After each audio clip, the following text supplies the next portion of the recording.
Hello students, आज हम matrix में एलिमेंट्री ट्रांसफॉर्मेशन और एलिमेंट्री ऑपरेशन की स्टडी करेंगे। ये एलिमेंट्री ट्रांसफॉर्मेशन 3 होते हैं जिनकी हेल्प से हम किसी भी मैट्रिक्स का इनवर्स फाइंड करते हैं। तो ये 3 ऑपरेशन कौन कौन से होते हैं इनको हम समझेंगे। सबसे पहले इंटरचेंजिंग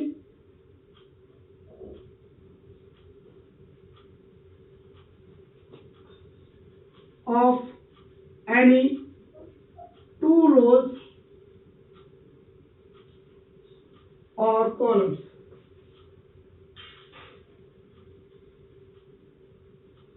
मीनिंग ये है इस बात का कि हम किसी भी मैट्रिक्स में कोई सी दो रो को इंटरचेंज कर सकते हैं, उनकी स्थिति आपस में बदल सकते हैं और इसको हम इस तरह से प्रदर्शित करते हैं, Ri is replace by Rj। ऐसी बात को हम कॉलम में भी कह सकते हैं, अर्थात Ci is interchange by Cj। ये जो बीच में हमने चिन्ह बनाया है, इसमें दोनों तरफ एरो लगाया है, ये इंटरचेंज का साइन है।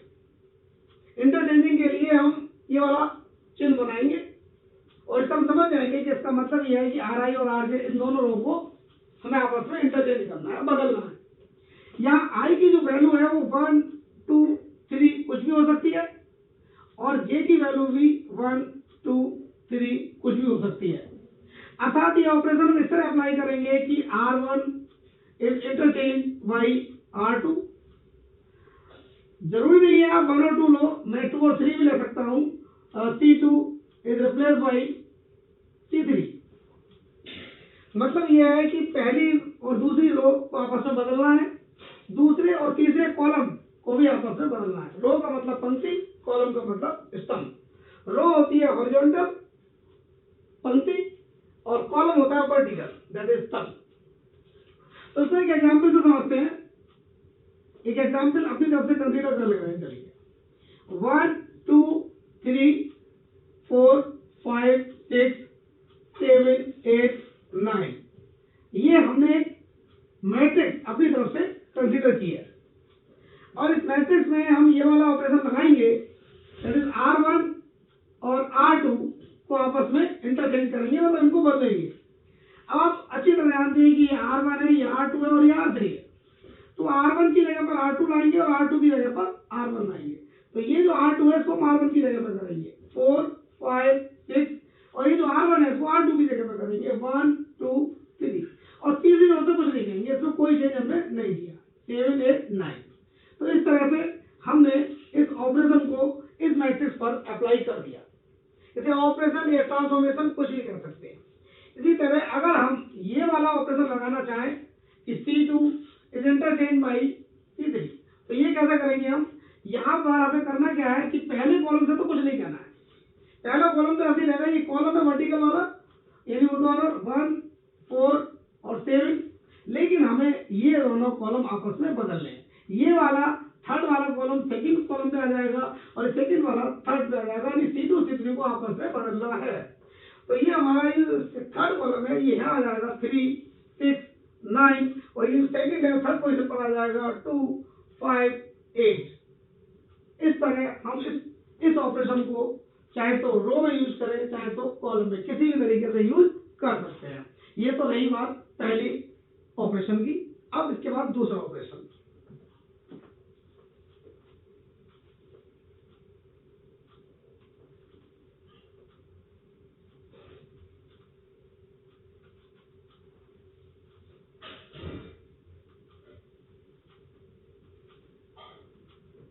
दूसरा ऑपरेशन क्या है? दूसरा है multiplying all elements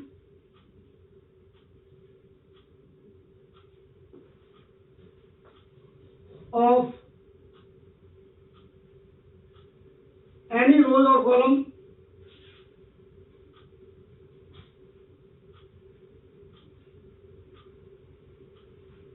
by a non-zero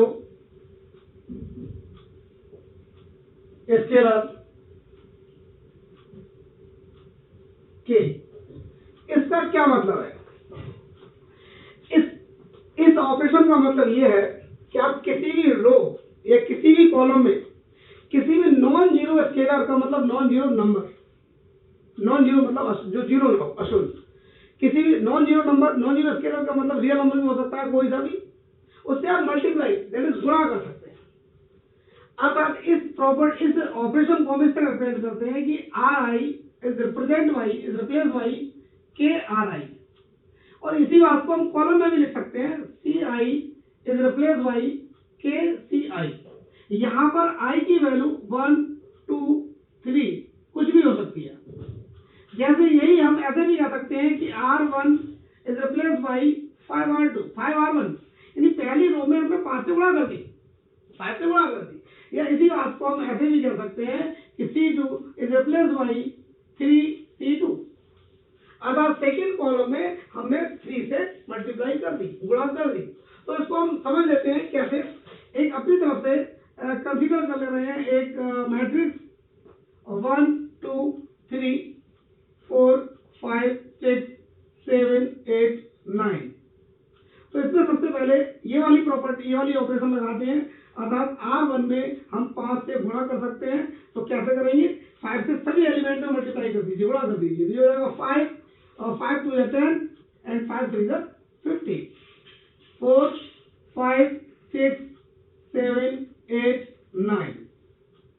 इस तरह से हम ये ऑपरेशन अप्लाई कर सकते हैं। ये तो हमने रो में किया है, अब इसी को हम कॉलम में भी करके दिखा देते हैं आपको। और कॉलम में क्या करेंगे? C2 is replace by 3C2। मतलब क्या लिखा ये है इस ऑपरेशन का कि सेकेंड कॉलम में आपको 3 से मल्टीप्लाई करनी है, अर्थात गुणा करनी है। और दूसरा कॉलम कौन सा है? ये वाला है। इसमें आपको क्या करना है? 3 से सभी एलिमेंट में, सभी अवयवों में गुणा करनी है। चलो करके दिखाते हैं। 1 4 7 और 3 से मल्टीप्लाई करेंगे। 3 2 6 3 5 15 and 3 8 24 3 6 9। इस तरह से हम इस प्रॉपर्टी को अप्लाई करेंगे, इस ऑपरेशन को अप्लाई करेंगे। इसके बाद थर्ड ऑपरेशन, केवल 3 ही ऑपरेशन है, 2 ही क्लियर हो गए। अब मैं आपको तीसरा बताता हूं।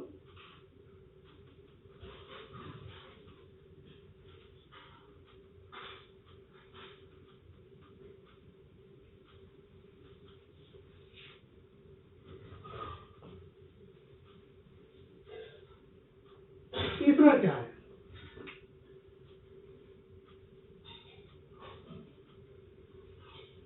Adding to the elements of any row column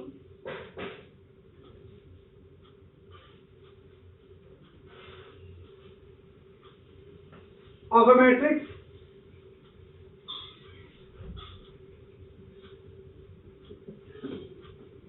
the corresponding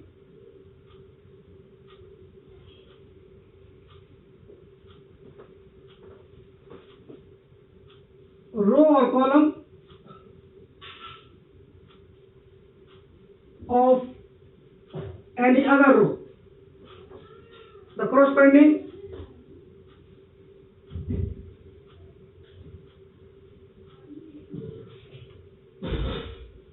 any other row or column multiplied by a non-zero scalar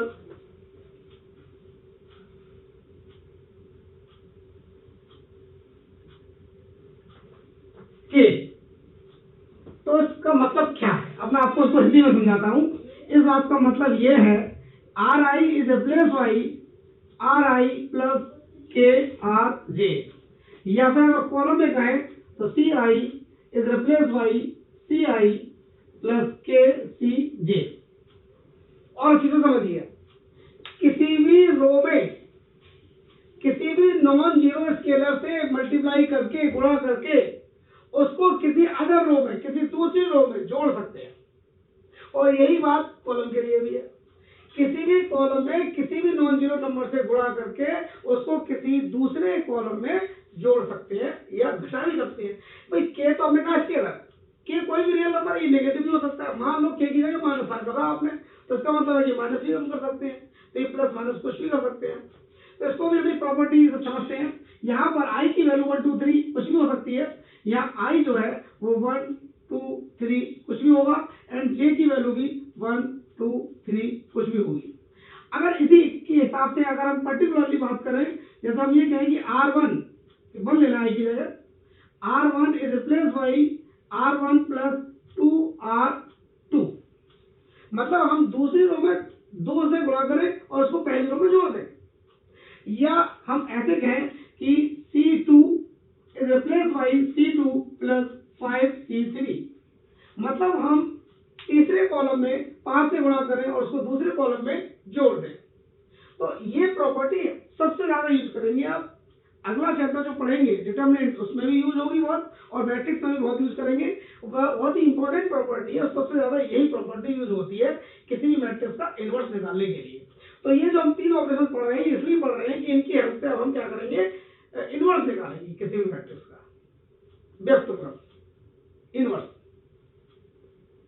तो हम पहले ये अप्लाई करके दिखा देते हैं। चलो कोई एक मैट्रिक्स मान लेते हैं 1 2 3 4 5 6 7 8 9, एकदम ये वाली प्रॉपर्टी लगाते हैं, R1 is replace by R1 plus 2R2। तो कैसे लगाएंगे इस प्रॉपर्टी को कि दूसरी रो में करेंगे 2 से गुणा और पहली में जोड़ देंगे। तो 1 प्लस 4 दूनी 8, 2 प्लस 10, 3 प्लस 12, बाकी दूसरी और तीसरी रो से कुछ नहीं करना है, क्योंकि जो भी चेंज किया है हमने, जो ऑपरेशन अप्लाई किया है वो पहली रो में किया है। तो बस दूसरी तीसरी रो ऐसे लिख देंगे 4 5 6 7 8 9, और ये हो जाएगा हमारा 9 4 7 12 5 8 15 6 9। इसी तरह अगर यही प्रॉपर्टी हम लगाते हैं कॉलम में, तो कॉलम में कैसे लगाएंगे, कॉलम में देखो चेंज हुआ है केवल C2 में, तो पहले और तीसरे कॉलम तो कोई मतलब है नहीं, पहले कॉलम तो ऐसा ही रहेगा 1 4 7 ऐसे रहेगा, लेकिन दूसरे कॉलम में हमें जोड़ना है 5 से गुणा करके तीसरे कॉलम में। अब इसमें तीसरे में गुणा करेंगे 5 या 15 और 2 में जोड़ देंगे, तो ये हो जाएगा 2 प्लस 15 और 5, और इसको 5 से गुणा करेंगे 5 28, और ये हो जाएगा 8 प्लस 5 से मल्टीप्लाई कर देंगे 9 5 45, बाकी थर्ड कॉलम को वैसे लिख देंगे 3 6 9 3 6 9, और इस तरह से ये मिलेगा हमें 1 4 7, सिंप्लीफाई कर लेंगे इसको 17 35 53 एंड 3 6 एंड 9। इसके बाद आपको 2 डेफिनेशन और बताते हैं जो इसी से एलिमेंट्री ट्रांसफॉर्मेशन से रिलेटेड है। एक तो यह इक्विवेलेंट मैट्रिक्स। इक्विवेलेंट मैट्रिक्स क्या होती है ये मैं अभी आपको समझाता हूं।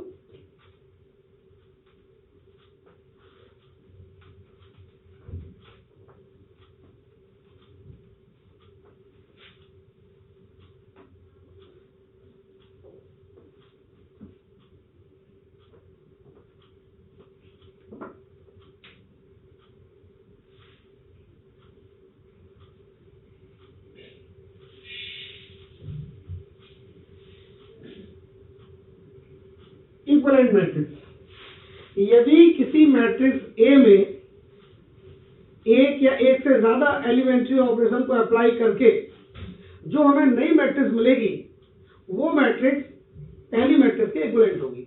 मान लो हमने मैट्रिक्स ए की हेल्प से मैट्रिक्स बी बना ली और उसमें 1 या 2 या 3 एलिमेंट्री ऑपरेशन लगा लिए, तो ए और बी दोनों मैट्रिक्स इक्विवेलेंट होंगी। और इक्विवेलेंट का जो साइन है वो ये है, ए इज इक्विवेलेंट टू बी, ये इक्विवेलेंट का साइन है। तो डेफिनेशन क्या हुई इसकी कि किसी भी मैट्रिक्स ए में एक या एक से ज्यादा एलिमेंट्री ऑपरेशन लगाकर अगर कोई मैट्रिक्स बी प्राप्त होती है तो ए और बी दोनों इक्विवेलेंट मैट्रिक्स कहलाती है। अब आप देखिए कि ये मैट्रिक्स ए है और इसमें आपने एक ऑपरेशन लगाया और ये मैट्रिक्स मिली आपको, मान लो ये ए है और ये मान लो बी है, तो फिर ये दोनों इक्विवेलेंट मैट्रिक्स है। यहां पे हम ये कह सकते हैं ए is equivalent to be.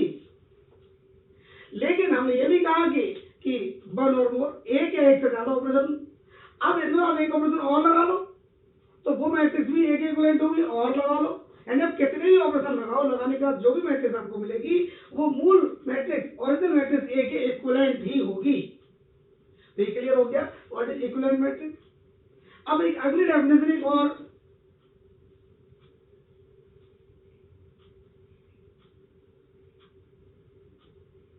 Elementary matrix.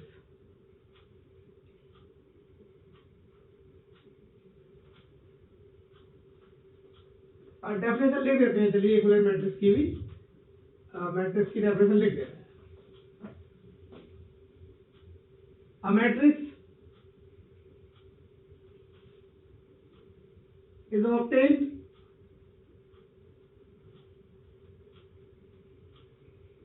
from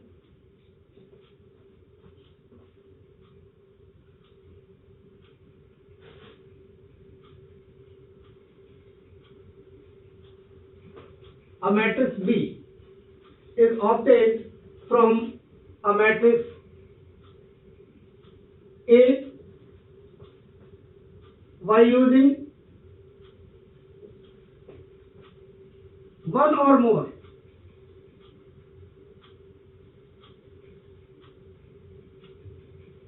elementary operations या transformations।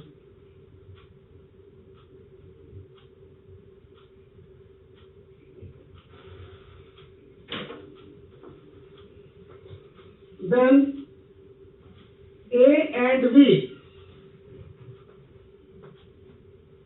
are said to be an equivalent matrix।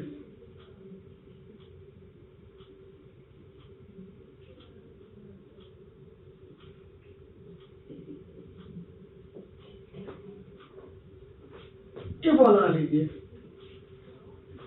तो अगर कोई मैट्रिक्स बी ए की हेल्प से हमने प्राप्त की है और उसमें ए का एक से ज्यादा कोई एलिमेंट्री ऑपरेशन अप्लाई कर दिए हमने, तो अप्लाई करने के बाद जो नई मैट्रिक्स हमें मिलेगी वो पुरानी मैट्रिक्स के इक्विवेलेंट होगी। जैसे एग्जांपल भी आप लिख लीजिए, जैसे कि रेफरेंस नीचे का एक एग्जांपल लिख लीजिए कि कोई भी मैट्रिक्स है उसमें एक या दो ऑपरेशन लगा के दिखा दीजिए। जैसे एक दिखा दीजिए बस, तो ये जो मैट्रिक्स है वो ए के इक्विवेलेंट है और ये इक्विवेलेंट का साइन चिन्ह है। तो अब बात करते हैं दूसरी एलिमेंट्री मैट्रिक्स।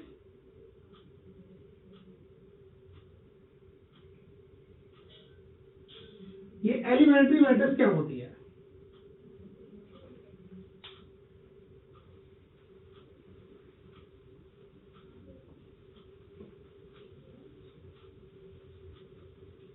देखिए आइडेंटिटी मैट्रिक्स आप जानते हैं, वह मैट्रिक्स, वह स्क्वायर मैट्रिक्स वर्ग जिसके डायगोनल यानी विकर्ण के एलिमेंट 1 हो, यूनिटी हो, बाकी के सारे एलिमेंट 0 हो, तो ऐसी मैट्रिक्स को आप आइडेंटिटी मैट्रिक्स या यूनिट मैट्रिक्स कहते हैं।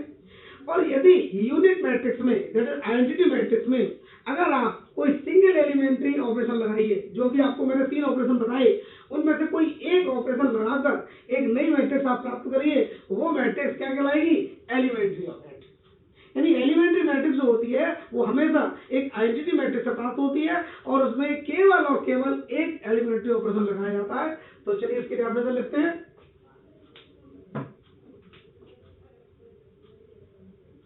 A matrix is obtained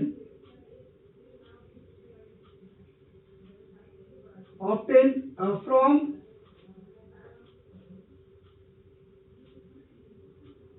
an identity matrix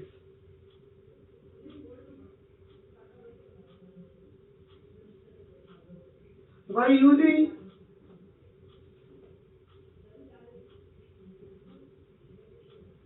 a single elementary transformation।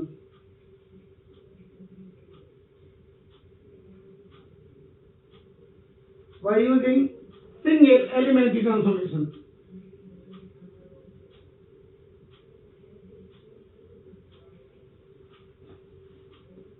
is called elementary transformation।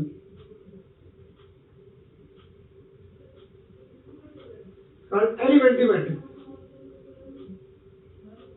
मतलब कहने का ये है इस डेफिनेशन का कि यदि आइडेंटिटी मैट्रिक्स में आप कोई एक ऑपरेशन लगाइए और दूसरी मैट्रिक्स पाइए तो वो एलिमेंट्री मैट्रिक्स कहलाएगी। जैसे एक एग्जांपल लीजिए जैसे आई हम जानते हैं क्या है, आई चलो 3/3 की आइडेंटिटी लिखते हैं। 3/3 में होता है 1 0 0 0 1 0 0 0 1। इसमें कोई भी एक एलिमेंट्री ऑपरेशन लगा दीजिए, चाहे तो कोई सी दो रो या दो कॉलम को इंटरचेंज कर दीजिए, चाहे किसी भी रो या कॉलम में किसी भी नॉन जीरो नंबर से लाइक 5 से ही मल्टीप्लाई कर दीजिए, कुछ भी कर दीजिए। चलिए मैं ये करता हूं कि इसमें R1 और R2 को इंटरचेंज कर दे रहा हूं। ये साइन इंटरचेंज का, ये जो चिन्ह बनाया है मैंने इंटरचेंज का है। यहां पर मैं फर्स्ट और सेकंड रो को इंटरचेंज करूंगा, मतलब पहली रो की जगह पर दूसरी रो को रख दूंगा और दूसरी रो की जगह पर पहली रो को रख दूंगा, अर्थात ये बन जाएगा 0 1 0 1 0 0 और तीसरी रो तो कुछ नहीं कहना, ये ऐसी रहेगी। अब आप देखिए ये जो मैट्रिक्स बनी है इसमें हमने आइडेंटिटी मैट्रिक्स में केवल एक ऑपरेशन लगा दिया है, तो ये मैट्रिक्स जो आई निकल के ये कहलाएगी एलिमेंट्री मैट्रिक्स। तो इस वीडियो में आज आपने तीनों एलिमेंट्री ऑपरेशन समझे और उनसे रिलेटेड दो डेफिनेशन इक्विवेलेंट मैट्रिक्स और एलिमेंट्री मैट्रिक्स की समझी। इस वीडियो में मैं इतना ही बता रहा हूं आपको। अगर आपको ये तीनों चीजें समझ में आई हैं और मेरा मेथड आपको पसंद आया है तो प्लीज मेरे चैनल को सब्सक्राइब करिए, जिससे कोई भी नई वीडियो में आपको अपलोड करूंगा तो सबसे पहले उसका नोटिफिकेशन आपको मिलेगा और उसका लाभ आप उठाइए और बेल आइकन भी प्रेस करिए। इसके अलावा आप कमेंट बॉक्स में कमेंट भी कर सकते हैं।